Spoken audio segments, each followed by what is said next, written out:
So the reason we created this Home Spirit tool was because we felt it would improve the quality of life for people. That's really been the driver.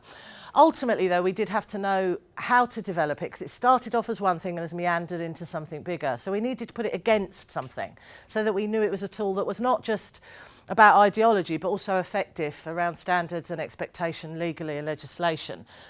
Now, we started off by thinking, OK, let's look at some of the areas where perhaps this tool's going to work very well. And one of those areas is home care, although it's not only about home care. And ultimately, we looked at home care overview inspection. It's reasonably recent. It's 2013. And what we got from this inspection is that they used 38 providers in this sort of snapshot summary, and it was decided that 28 of those providers were failing in care planning. I don't like the word failing. I think it's about struggling, and I think all care planning has a struggle, actually. So ultimately, 28 are struggling in care planning. The problems that they noted is care plans didn't have enough detail, didn't support people or staff to do a how-to. So the care plan would tell you about the person, but not necessarily how to respond. And our tool, absolutely, when you see it later, the person-centred planning tool is really driven by how-to in many ways. Also, it looked at the recorded documentation not necessarily being accessible, and sometimes with people who live in their own home, they get a carer coming in who they get used to, and then when that carer's on holiday or indeed leaves, they get another one and they feel they've got to say it all again. That's what the survey suggested, that people using services feel they're constantly reminding staff what it is they want and how they want it. So we've worked around a tool that hopefully is regularly and completely updatable in a very simple way. Also, looking at how you keep it current, up to date. Again, from this survey, it suggested that a huge number were out of date or from the original assessment, but 6 months later the person's changed in their ability or preferences, and it's not in their care plan. So we looked at those areas and thought these have got to be areas that we make the tool work, where we can make it work. Obviously, we're all keeping a close eye on the Care Act. The Care Act is the seminal piece of legislation that we're all having to work around. Ultimately, we wanted to look at the Care Act and think of the areas that we think we've specifically targeted in this tool. Now, obviously, one of the big areas is around prevention. This has been around this idea of prevention and delay into needing more care is a huge driver, and information and advice is a huge driver in all of our services. And we have an environmental tool that you'll see later, Caroline will show you, that specifically targets prevention and information and advice, particularly, but not only, but particularly around assistive technologies. And it's about how we can share that information with people with dementia in this circumstance, with their families, how they can get advice and how they can get it easily, and where they can get it from. Well, we think this tool is a platform where they can get all this advice. Personalisation agenda is nothing new to us. It's been around a long time. We recognise that many people using services now are doing it through direct payment. They're not necessarily having an agency come in. And in fact, they might employ individuals as PAs, personal assistants. And employing personal assistants, we wanted also this tool to reach to those people who are employing people directly. So this tool can work in we believe it's going to work in many different areas. Shared lives, very good place for it to work in learning disabilities, home care, and the full tool, if it's used in its full capacity, we've checked against standards, fundamental standards. We believe it would work in residential care too. So we wanted it to be a one place to go where it could work in all platforms. Also, it's about harnessing the community. Now, we know that the Care Act, on the back of, big society really, that ultimately we need to be drawing in the community. So we have created a specific tool about community support, and it's called the Circle of Support. So again, the home care tool has directly created a part within it that responds directly to what the Care Act is expecting us all to do. So we feel we've really used this as our guide to respond to the pressures you're under if you are professional providers, the pressures you're under. Some of the other areas we felt were really important was to look at ASCOF. You're probably, if you work in this part of the industry, quite aware that ASCOF, the framework for outcomes, everything we do now is outcome focused. So you're measured against outcomes. That's the way all of us work now. This is the most up to date, up to 2016, and these are the areas that ASCOF have suggested need to be our outcome focus. The first one is quality of life. Well, I truly believe that the passion for this tool started because it starts as a tool that Caroline will talk about later, that really was the beginning on all this, called Still My Life. And that part of the tool is and will continue to be all the way through, however big, if it gets very big, it will always be a free tool to people who have been given a diagnosis of dementia. So we want it to be something that improves quality of life. Now, around the intervention around timely, they've used the term early diagnosis in ASCOF, but actually the terminology that they should be using is timely diagnosis. So early diagnosis isn't necessarily what everyone's striving for. If you have a learning disability, for instance, it might be very timely to support that diagnosis through the process in a very slow way. So I don't like the term early diagnosis. It needs to be timely diagnosis. But certainly our tool is thinking about how we support people at the very beginning. And for anyone here who's had a diagnosis of any kind, not just dementia, and certainly I have, when you're given a diagnosis, you go home on your own. That's what it feels like. And you go home on your own and you wonder what you do next. You kind of wait for letters. That's what you do. Whereas what we hope we've done is we've created a tool that somebody who's been given their diagnosis can go home with, certainly because this tool at the moment is focusing on dementia. So that somebody has a diagnosis of dementia in their 40s, 50s, 60s, 70s, 80s, wherever, they've got something that they can go home with and start doing. That's what we really hope this tool will achieve. Ensuring that people have a positive experience. Well, I'd be really worried if our tool wasn't a positive experience, but in many ways, that's where your feedback will come back vitally important. And then it's around safeguarding. We all know safeguarding is how we support services right across, we support clients right across all services. And it's about avoiding avoidable harm or thinking about avoidable harm. This doesn't mean not positively risk-taking, but recognising that people may have harm in their way that they don't expect is going to harm them. Now, our environmental tool is targeting directly ways that somebody, particularly early on in their dementia, can think about how to plan for things that may cause harm to them later. And again, this is our linked to assistive technologies. So our tool is directly responding to safeguarding in that way. We thought we'd better remember that we've got the NHS to think about too, and eventually our tool will be more integrated with the NHS. That's our plan for it. And the NHS framework for outcomes is pretty much the same. You wouldn't expect it to be too different. Obviously, the big driver is to prevent people from dying prematurely, arguably to prevent people going in hospital at all. And we all know the cuts in social care is really the main crush on our NHS. This talk from the government about protecting our NHS is almost pointless as long as they continue to cut social support. Social care is what is going to protect our NHS, ultimately. And we feel that our tool can work very early to support people to remain as independent as possible for longer. Quality of life, already talked about it, the recovery model, and this is how people harness their skills, work from strength-based approach. Positive care experience, well, wouldn't that be lovely if everybody had a positive care experience? And again, it goes back to safeguarding. It specifically talks about safe environment from the NHS. So we've created one part of our tool is purely an environmental tool, and we feel the environment speaks volumes to us, always. When you all came in here today and you found a seat, none of you come and sat up here. Not because no one told you not to, it's because the environment told you not to. You know, it's the environment that speaks to us loud and clear all the time. Ultimately, the environment is very powerful. So our environmental tool, we hope to become a very powerful tool. And it can be part of the Home Spirit tool alone. It can stand alone. Okay, obviously we're going to have to think about cost. Now, we've just looked at home care here because it's one area where we think the tool works very well. It's certainly not the only area we expect it to work.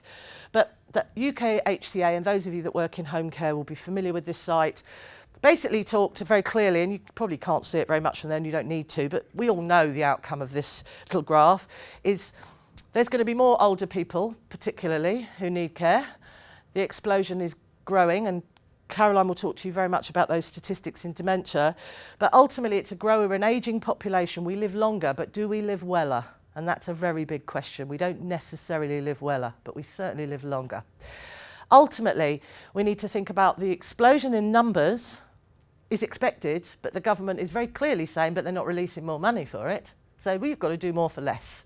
You know, there's going to be more people expected more staff, expected for more clients, and yet the sort of, if we're looking at governmental budgets involved in that, they're not looking at double, tripling and quadrupling that. So this is going to be a tough area, and it's been a tough area for the last at least 5 or 6 years, I'm sure you're all aware. So we're trying to think of how this tool isn't going to cost you. Now, if you're a professional provider, there has to be a cost, but it's going to always and continue to be free for the person with dementia. And that's a part of the tool we'll talk about later. But if you're a professional provider, it is going to cost. We had to make sure it was going to make a saving in what the Home Care Agency have decided is the cost of home care, and they've looked at the biggest cost, and you know it, it's staff. Basically, it's time. Time is the biggest cost. Staff is your biggest cost and running the business. So you've got over 11 quid and then just 4.25 quid to run the business. So we had to think of a tool that was going to be able to come out of this very tight budget of just under 16 quid. Okay, we had to see. So we had to look at what is included in these costs. And one of the things that is included and expected is that staff are trained. And yet we also found some data that very clearly suggested that, in fact, huge numbers of people who work in dementia do not have specialist dementia training. So we wanted to create a tool that had an added value for training, and we believe, and it will come clearer later, that we've created part of the tool that's going to support competence and skills building on the job. Not always. Some people need to go away on training. I mean, obviously, I'm a trainer. I'd like to think that sometimes they're going to arrive. But generally, that can't be the only way we arrive. We improve competence. So we tried to create a tool that was going to improve competence whilst people were working. We responded very closely to that. So that's one area where we feel we can make a saving. Also, the time in running the business is for assessors to go out and do assessments of clients and then go back and pump it into a computer and then print it off. We've created a tool that can be done on the spot, also updated from its original rather than rewritten in a very, hopefully, very simple way. You'll get to see that later.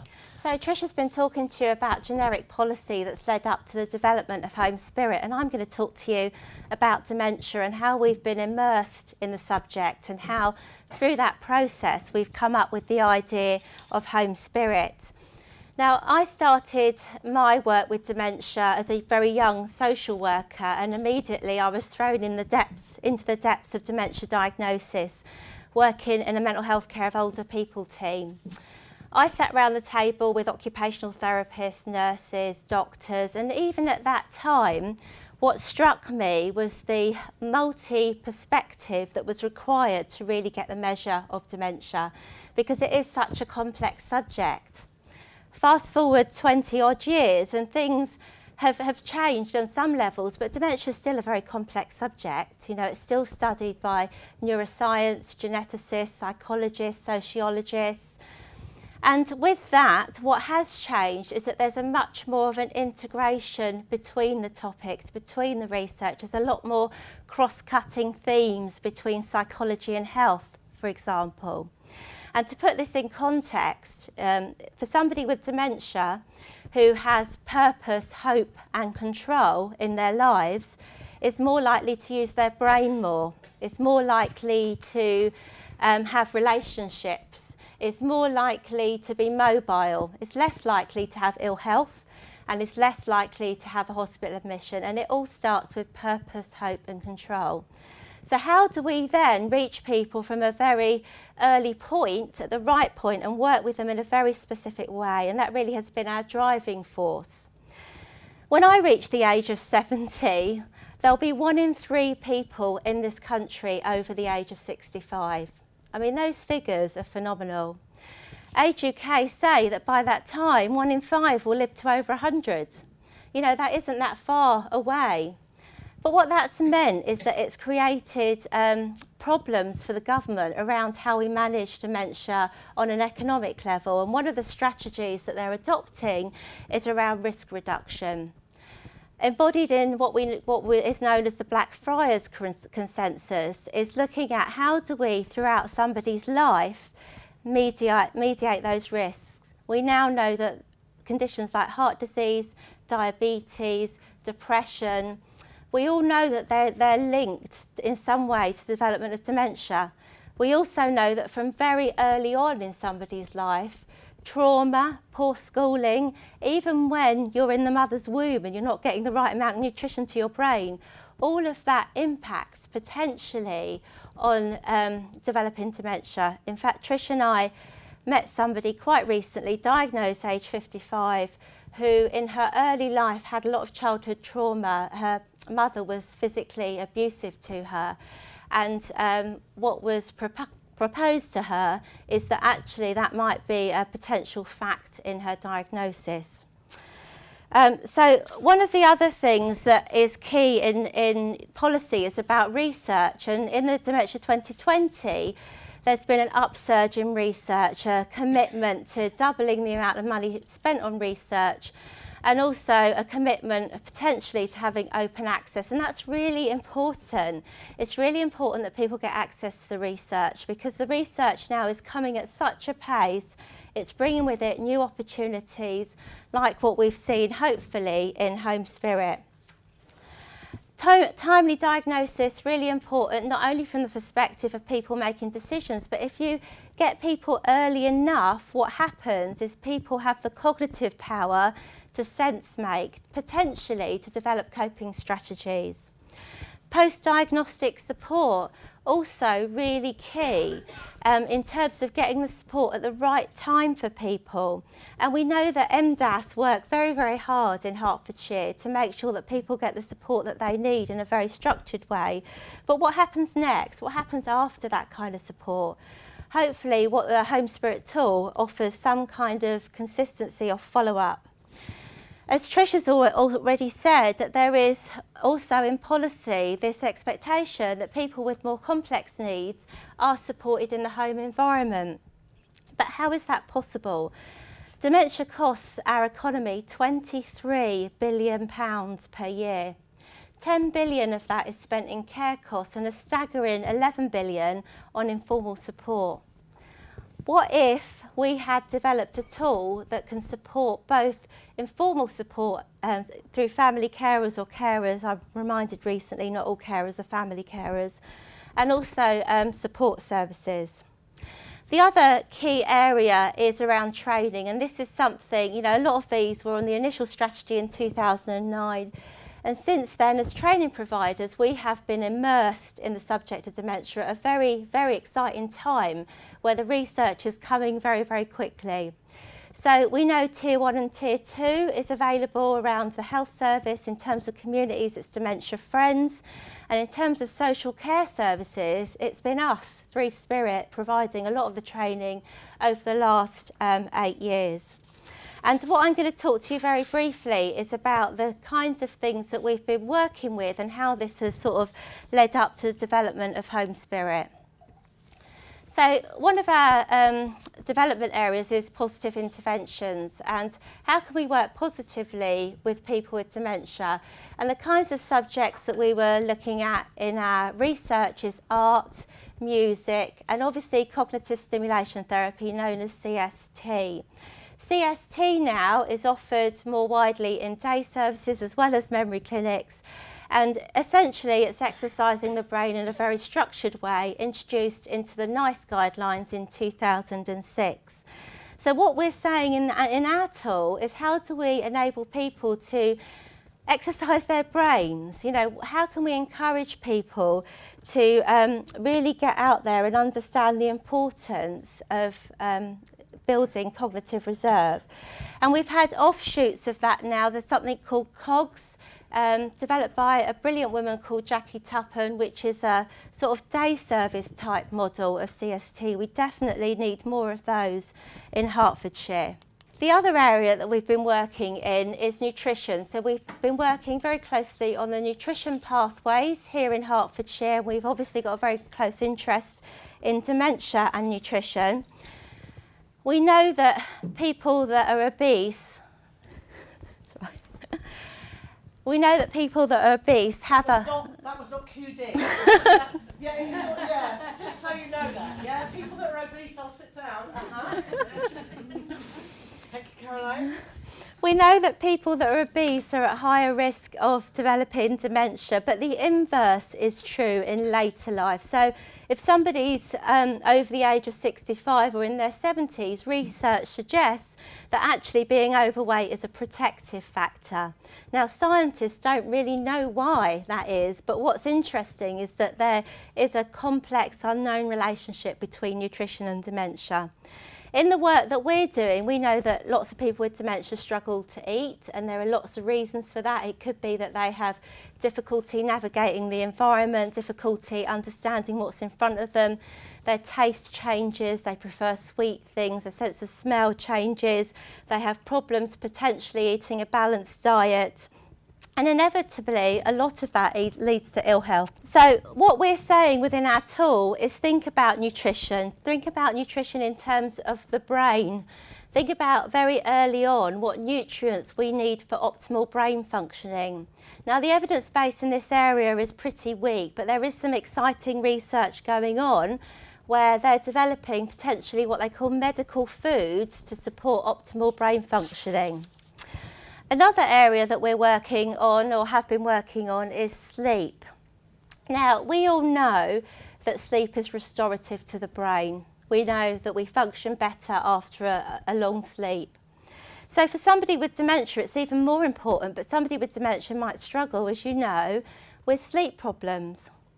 What we know from research, and for any of you that watched telly recently, is that actually sleep potentially is important in making sure that we don't get dementia, because what happens when we sleep potentially, and this is research on mice, so we have to take it with a pinch of salt, is that it basically cleans the brain while we sleep, potentially cleaning beta amyloids from the brain, which has been implicated in Alzheimer's. So what we're saying as part of our tool is think about how you're going to sleep. It's the basic things. It's actually really important. You know, if somebody's got dementia, it's even more important to sleep. Now, we work with a lot of people in our development that have dementia. We talk to them a lot about our material. People with dementia tell us that they are physically exhausted by the end of the day, that mental and physical exhaustion, just by having to cope with some of those cognitive challenges. People also explain to us that sometimes they don't know the difference between dream and reality, and that can be very frightening. So there are lots of difficulties around sleep. So looking at how do we support people with sleep.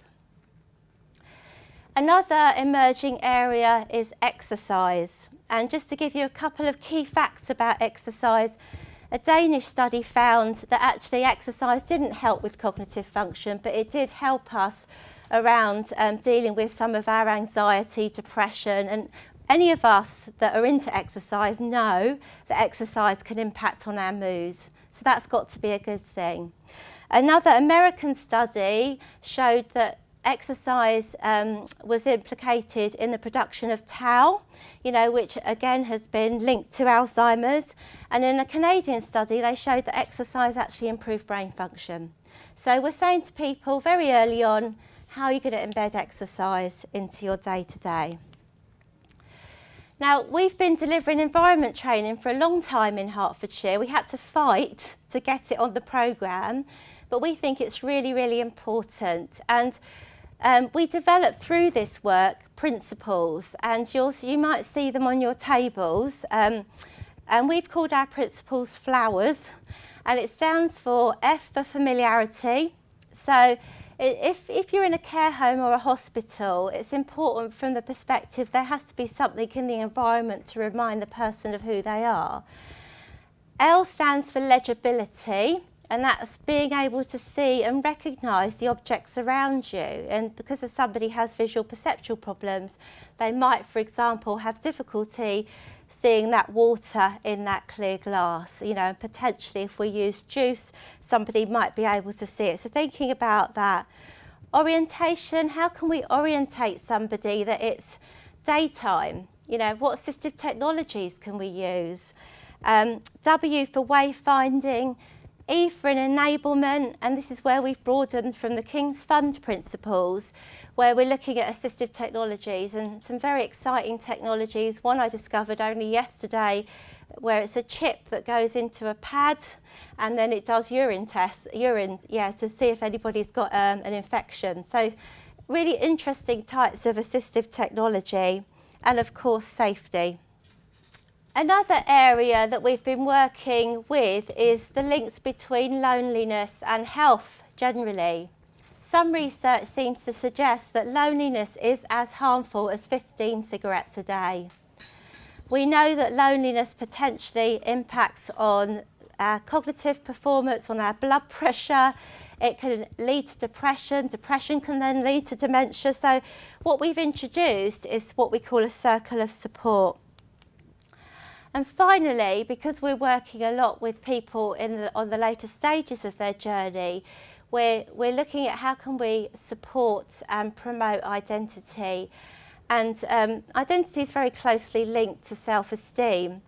And if any of you have watched Panorama recently, there's a gentleman who I have had the pleasure to meet who says, the person that I miss the most is me. You know, this is a gentleman living with dementia. So how can we help people to capture what's important to them early on? As training providers, the environment that we're working in as a training provider is very different now to it was about 10 years ago.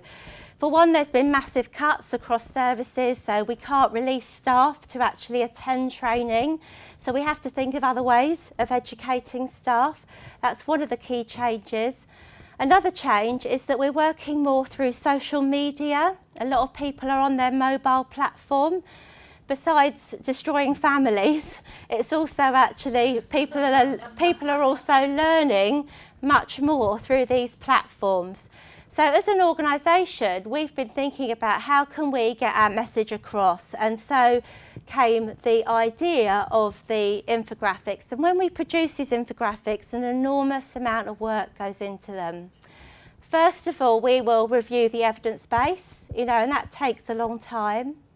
Then we will put our practice hat on and think, what are the issues in practice? What is happening out there that needs to be challenged, talked about, corrected? We will also never ever, apart from in one infographic, use pictures of real people, because one, we don't know if they've given permission, and two, we don't want to perpetuate negative stereotypes of what old and dementia is. So our infographics kind of go through that process. We also need to think about who's going to see these. Are these for families, care workers, health workers? What language do we need to use? What language do we need to challenge? And we started doing this about 3 years ago. We started to develop our infographics and we started sharing them. And the more we shared them, the more people liked them, the more we developed them. And just to give you an idea of our impact with these infographics, over Dementia Awareness Week, 100,000 people around the world saw our infographics. Not bad for a bunch of girls that work from home, sharing our resources freely. And really, this is because they're freely accessible. What happens that we start the debate, because then people say, well, what about this? Or what about this? Or have you thought about this? And exciting opportunities for collaboration develop from actually sharing your resources freely. So you can't see them very clearly, and I apologise for that. But Trish, do you want to do a very brief about this particular infographic? Do you see she put the emphasis on the word brief? Okay, yes, this infographic is something that came off very easily for me. We do spend a lot of time creating these infographics, and frankly, I could do 3 of these. It's about words, really. It's very simple. I'm a true and firm believer that what we say affects what we think, and what we think affects what we do. So, for example, when we ask somebody to feed someone, I think that's immediately presuming that the person needs more support than they might need. And I think that the worker's not to blame here. If you say, can you go and feed Michael? Then the person's going to go over, pick up the spoon and start putting food into Michael's mouth. But actually, Michael might just need support to cut his food up or the plate turned round, actually. And what we need to say is, can you support Michael to eat? So I have a really strong opinion about words, and I've been fighting the first one on this for a long time, I think, and particularly challenging behaviour. Challenging behaviour is a term we use in care or in schools. It's crept in, and certainly in kennels for dogs, but we don't use it about ordinary life. If I go to the pub and have a row with someone, they don't say as I'm leaving, that woman's got right challenging behaviour. No, they might just say you're leery, or you're angry, or you're a pain in the neck, or you're frustrated, or you're drunk, whatever it might be. But they're not going to say you've got challenging behaviour unless you go into care. And in fact, I would argue that I would have that label fairly quickly, as many of us would. So these are the words that I wanted particularly to put on this list, and there are others. And you'll see the infographic. You'll have a chance to see it a bit later.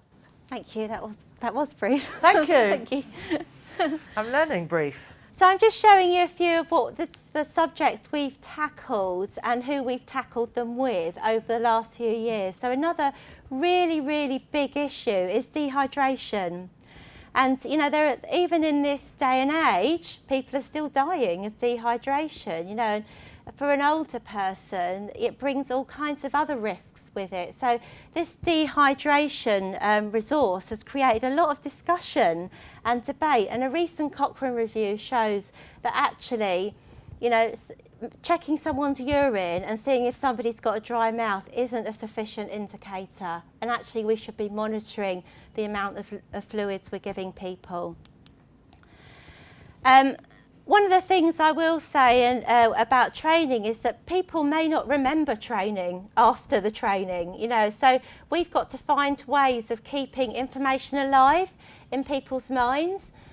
So the infographics are important in embedding learning. I mean, if I asked all of you here, recall exactly everything from a training session you've done recently, actually you would struggle to. Unless you're using it day to day, you would struggle to. So what the infographics do is they remind you at the points of practice what's important. Imagine you've gone to a first aid training and you've forgotten what to do if somebody chokes and someone's choking in front of you, and then potentially you've got an infographic here at the point of practice. You might not think about it in the panic, but at least you've got the resources there. Mind Echoes, another really important resource, because people with dementia experience all kinds of confusion, and sometimes it's wrongly attributed to the dementia. And Mind Echoes was produced, if I'm allowed to say this, Helen, after a few glasses of wine and a late night Twitter chat. And it was a collaboration, and actually it worked out really well. And it's a really good tool for people to use and to think about the other things that cause confusion. And what this includes is social as well as medical, whereas the other tools is looking very specifically at delirium, this is looking at other things around social things.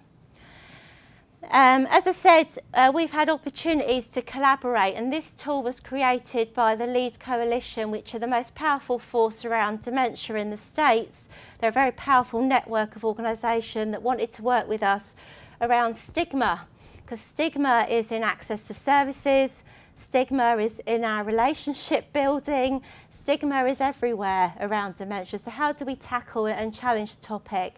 And so we developed a resource. And this one, which is straight off the print, it was only used yesterday at a conference because it's Delirium Week this week, developed in conjunction with a doctor that's championing delirium.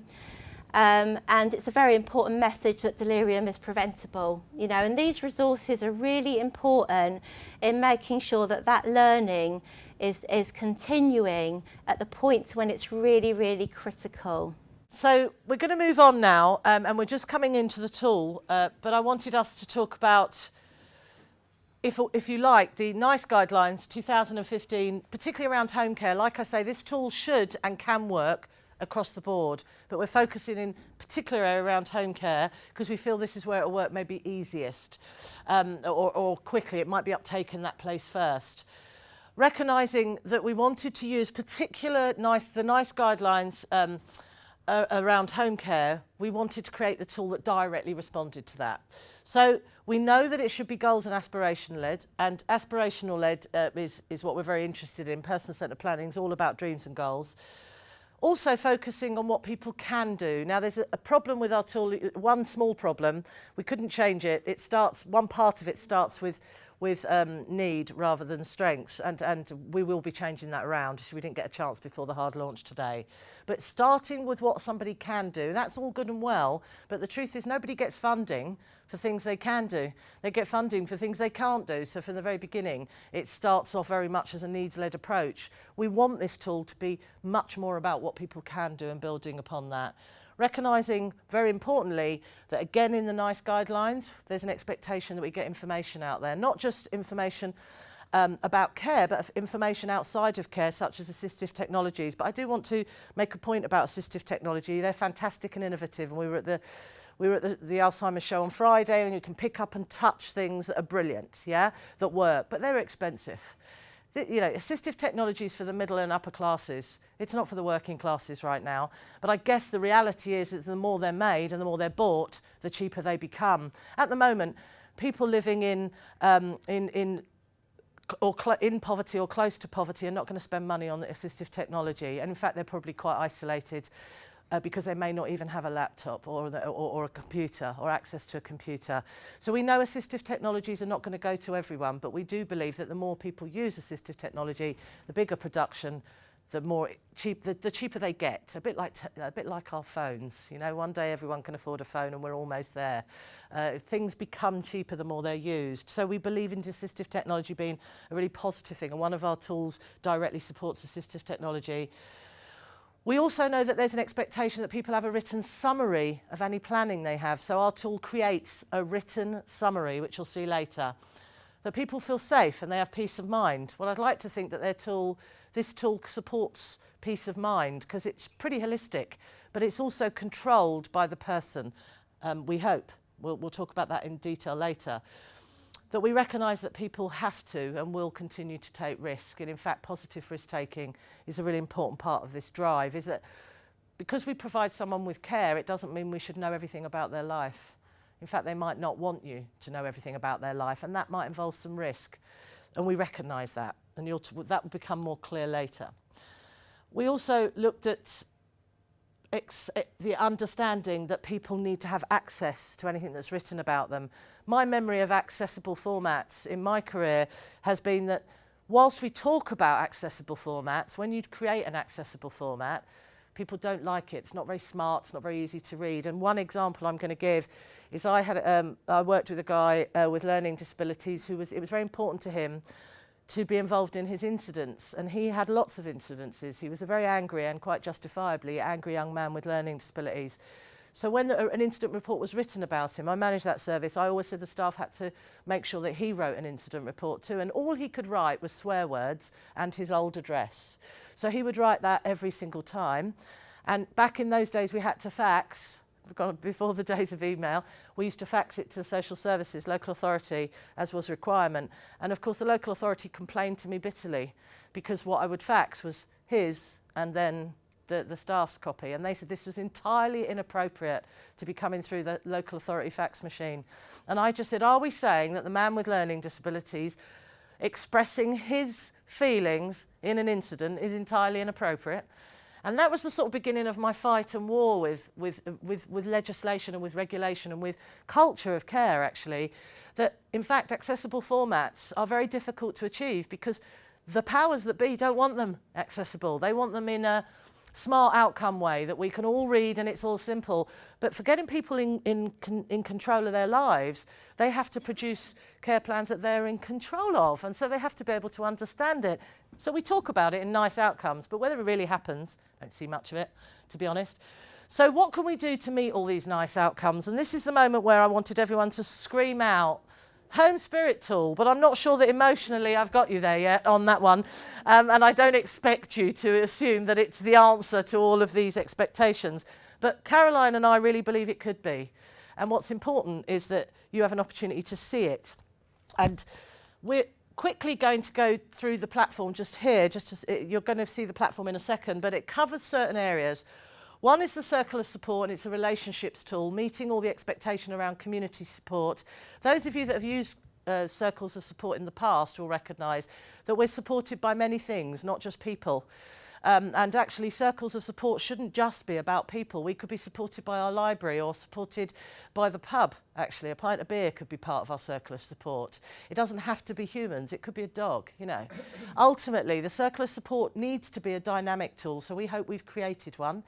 We also hope we've created one that's very movable and very easy to use, and we're going to show you that in a moment. But also a tool that hopefully for some people moves the professional support from being their only support toward the outside and actually brings in the community. That's the idea. That I've worked with people whose their whole circle of support in the past has been paid. You know, the tragedy of that life, where everything and anything that supports them is someone who's paid. And what we need to do is start looking at that and think, well, there's something really wrong here if somebody out there has only paid support in their life. And maybe that's a good way for us to sort of plan to support them in other ways. It involves risk-taking, circles of support. It does involve risk-taking. You know, we start getting into regulations. If somebody arranges for someone from the Gurdwara to pick them up to take them to their place of worship, or indeed on a Friday they want to go to the mosque, they might say to us, I've got someone picking me up from the mosque, they take me there. Now, it might be easy for us to say that's great, but then we start thinking, are they CRB checked? You know, have we got sort of all the right regulation in place? And that stops people being in control. And is it any of our business if they've chosen somebody from the church or the mosque to support them to go there in the day? Is it any of our business? No, I don't think it is, actually. So we need to start knowing when to butt out as well, and I think the circle of support might help us to do that. There is an environmental tool. The environmental tool can stand alone. All of these tools can stand alone. And Caroline's going to go through the environmental tool with you. We hope that the environmental tool really grows, actually. And you can see when you look at it with Caroline, its potential, I believe.